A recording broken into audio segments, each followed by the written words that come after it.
Direktang hinamon na ni Manny Pacquiao si Mayweather.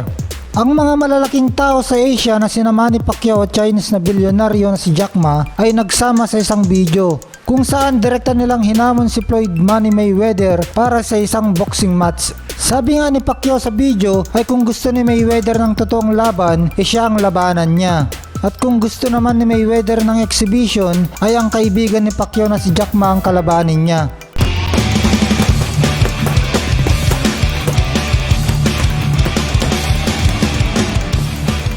Floyd Mayweather, if you want a real fight, fight me. If you want an exhibition, my guy, my friend, Jack Ma will taking care of you. The real money team. Yeah, I'm ready. Anytime, any place. And his team's ready. Yes, that's right. At sinabi pa dito ni Pacquiao at Jack Ma na sila ang tunay na money team. Ang TMT kasi na brand ni Mayweather ay may ibig sabihin na the money team. Dahil nga ito sa maraming pera si Mayweather at maraming mga alahas at mamahaling mga sasakyan na kanyang laging ipinagmamalaki sa internet. Isa na rin itong pagpapakita niya ng mga kayamanan niya para hindi siya mawala sa popularidad at sirkulasyon. Yun nga, nagpayag sina Pacquiao at Jack Ma na sila ang tunay na money team. Oo nga naman, bukod sa money ang pangalan ni Pacquiao, mas mayaman sila kay Mayweather. May-ari ba naman ng malaking e-commerce sa Alibaba ang bilyonaryong si Jack Ma? At syempre si Manny Pacquiao na hanggang ngayon bilyon pa rin ang kinikita. Kung dati ay hindi pinapakialaman ni Pacquiao itong si Mayweather kasi retirado na nga sa boxing si Mayweather, ang kaso, itong si Mayweather ay nakikisawsaw lagi kay Pacquiao at laging ginagamit ang pangalan ni Pacquiao. At sa mga huli niyang video ay nagpakita siya ng interes na makipaglaban ulit kay Pacquiao. Nung una nga ayaw talagang isali ni Pacquiao sa usapan si Mayweather dahil katiwiran nung una ni Pacquiao dahil retirado na ito. Pero ngayon nga ay hinamon na ng tuluyan ni Pacquiao si Mayweather. Ito rin naman talagang gustong laban ni Pacquiao para makapaghiganti siya kay Mayweather at patunayan na siya talaga ang nanalo kahit pa nung una nilang laban.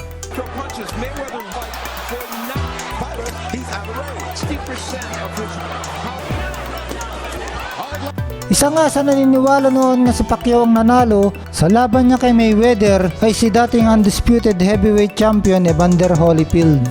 Yung huling ang video nitong si Mayweather ay sinabi niya na inaayos na niya exhibition match nila na Pacquiao. Money May all day. BetRank.com. That's my team in Tokyo, Japan. TMT Tokyo, and of course I'm Floyd Money Mayweather. What I'm working on right now is the Mayweather Pacquiao exhibition right here in Tokyo, Japan. Stay tuned. Kaso ayaw ng Pacquiao na exhibition lang at ang gusto niya ay totoong laban. Mas malaki nga naman ang kikitain ng Pacquiao sa totoong laban. At posible pa niyang madungisan ang pinagmamalaking 50-0 na kartada ni Mayweather at tuluyan ng umusan si Mayweather bilang GOAT. Sa naganap ng paghamon na ito ni Pacquiao at Jack Ma, lalo tuloy magugulan si Mayweather at lalo tuloy baka hindi mangyari ang rematch. Dahil nagkaroon patuloy ng opsyon na pagpipilian si Mayweather. Maiisip niya, pwede ko palang kalabanin si Jack Ma at kumita ng at least $10,000 o sa palitan sa piso ay kalahating bilyong piso.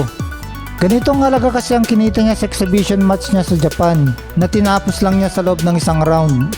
Ang tanong, seryoso kaya si Jack Ma sa kanyang paghamon kay Mayweather?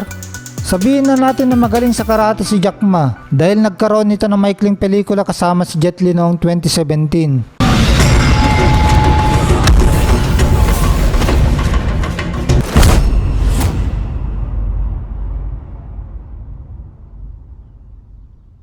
At makikita naman sa pelikula na may galawan din tong si Jack Ma sa karate, pero iba yung boxing. Si McGregor nga na bata at champion sa MMA ay pinaglaruan lang sa boxing ni Mayweather. At si sensational Japanese kickboxer Tenshin Nasukawa ay pinaglaruan din at ninakaut ni Mayweather sa loob ng isang round lang.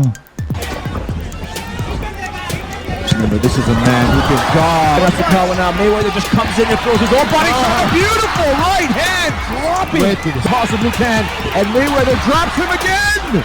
Paano pa kaya si Jack Ma? Bagaman 30 years na daw na nagtatay chi si Jack Ma, iba pa rin ang boxing. At lalo na 55 years old na si Jack Ma. Pero kung sa kitang pagbabasihan, ay malayo ang pagitan ng kikitaan ni Mayweather sa exhibition lang kontra sa totoong laban kay Pacquiao. Pag sa exhibition lang at least kalahating bilyong piso ang kikitain lang niya. At sa totoong laban ay tumataginting na 5 bilyong piso, pinakamaliit na ito.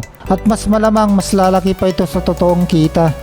Sa ngayon ay nag-uusap pa rin ang kampo ni Mayweather at Pacquiao tungkol sa rematch nila. At nagbigay na nga ng petsa si Freddie Roach na malamang February daw ang susunod na laban ni Pacquiao. Kailangan sumangayon na si Mayweather sa rematch kasi isa na lang ang natitirang laban sa kontrata ni Pacquiao sa poder na Alahemon. Kung hindi baka sayang kikitain nilang pareho.